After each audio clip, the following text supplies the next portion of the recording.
오늘은 에베소서 5장 말씀입니다. 오늘도 주시는 말씀의 은혜가 우리 안에 넘치기를 원합니다. 우리는 흙입니다. 흙은 돌이 아니라 생명 있는 씨를 품을 때 싹이 나고 열매를 맺죠. 그 생명은 하나님께 있습니다. 흙인 우리에게 주신 능력은 하나님 주신 그 생명의 씨를 품을 수 있는 능력입니다. 흙이 생명 있는 씨를 품고 있으면 싹이 나고 열매를 맺는 것입니다. 우리는 우리를 향하신 그 하나님의 산 소망과 그 생명의 말씀을 우리 안에 순종함으로 품을 때 성령의 열매를 맺을 수 있는 것입니다. 이것이 흙인 우리에게 주신 하나님의 능력입니다. 우리 안에 하나님 생명의 말씀을 순종함으로 품어 성령의 열매를 날마다 맺는 그런 우리가 되기를 원합니다. 1절 그러므로 사랑을 받는 자녀같이 너희는 하나님을 본받는 자가 되고 그리스도께서 너희를 사랑하신 것 같이 너희도 사랑 가운데서 행하라. 그는 우리를 위하여 자신을 버리사 향기로운 제물과 희생제물로 하나님께 드리셨느니라.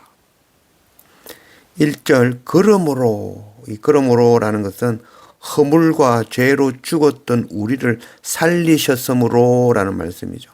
그러므로 이제 우리는 하나님의 자녀로 하나님의 어린 양 독생자 예수 그리스도를 본받는 자의 삶을 살라라고 말씀하고 있는 것입니다. 이 삶은 막 억지로 강제로 노력하고 애씀으로 되는 것이 아니죠. 만일 자기 노력으로 된다면 이건 또 다른 율법이 되고 마는 것이죠. 예수 그리스도 그 십자가 보혈의 은혜를 알고 마음에 품은 자는 애쓰지 않아도 자연스럽게 되는 것이죠. 자연스럽게 열매를 맺는 것입니다. 사랑하라 라고 하시는 것은 명령이 아니면 율법이 아닙니다. 우리가 먼저 하나님의 사랑하는 자녀임을 아는 자는 사랑하기 위하여 노력하지 않아도 사랑하는 존재가 되는 것입니다. 이것이 복음이죠. 스스로 자원하여 선을 행하는 것이 하나님 앞에 향기로운 제물이 되는 것이고 자기를 희생하고 섬기고 사랑하는 것이 하나님 앞에 거룩한 희생제물이 되는 것입니다. 8절 너희가 전에는 어둠이더니 이제는 주 안에서 빛이라. 빛의 자녀들처럼 행하라. 빛의 열매는 모든 착함과 의로움과 진실함에 있느니라. 주를 기쁘시게 할 것이 무엇인가 시험하여 보라. 이전에 우리는 죄의 자녀이며 어두움의 자식들이며 멸망하고 죽을 수밖에 없는 자들이었습니다. 그러나 예수 그리스도 그 십자가 보혈의 은혜를 통하여 빛의 자녀로 거듭나게 된 것이죠.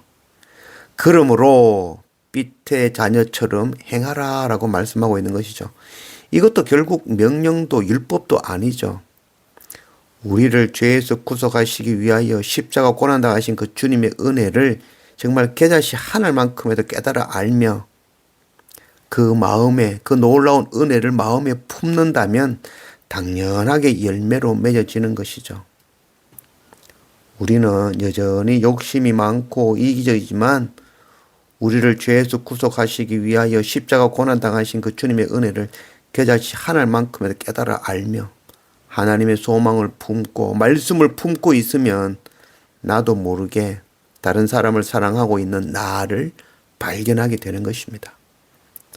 내가 노력하고 애쓰고 또 사랑하는 것이 아니라 내가 품었던 그 하나님의 부르심의 소망과 나를 구속하시기 위하여 십자가 고난당하신 그 주님의 은혜를 품고만 있으면 되는 것입니다. 믿기만 하면 되는 것입니다. 율법을 지키려고 애쓰는 그 허망한 마음으로 돌아가는 것이 아니라 하나님의 자녀로 부르신 나를 향하신 그 하나님의 소망을 품고 주님의 십자가 은혜를 품을 때 모든 악한 우상 숭배를 버리고 흠없는 거룩한 하나님의 사람이 되어지는 것입니다. 15절 그런즉 너희가 어떻게 행할지를 자세히 주의하여 지혜 없는 자같이 하지 말고 오직 지혜 있는 자같이 하여 세월을 아끼라. 때가 악하니라. 그러므로 어리석은 자가 되지 말고 오직 주의 뜻이 무엇인가 이해하라. 술 취하지 말라. 이는 방탕한 것이니 오직 성령으로 충만함을 받으라. 허물과 죄로 죽었던 우리를 살리신 예수 그리스도의 은혜를 깊이 빠진 자가 되자. 그런 우리가 어떻게 해야 되겠다고요? 세월을 아끼라는 거죠. 기회를 놓치지 말고 지혜 있는 자같이 되라는 것이죠.